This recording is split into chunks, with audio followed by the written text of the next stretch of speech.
Práve som dostala z réžie smutnú aktualitu. Zomrel Václav Havel, bývalý československý prezident.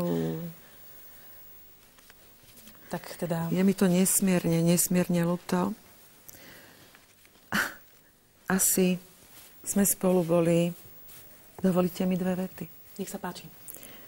Chcem zaželať všetkým, ktorých sa to dotýka, hlbokú sústrasť. Nedávno, pred pár dňami, sme sa stretli na odovzdávaní ceny Jana Langoša v Prahe, kde pán prezident Havel prijal toto ocenenie a bol osobne prítomný. A jemu vlastným šarmom nám všetkým zaželal, aby sme dokázali to, čo Janko Langoš, vysielať vnútornú rovnováhu a pokoj. Tak mi dovolte za ňo zopakovať tieto slova. Je mi to nesmierne ľúto. Možno nadviažem na tému prezidentskú, aj keď trochu samozrejme menej pochmúrnu.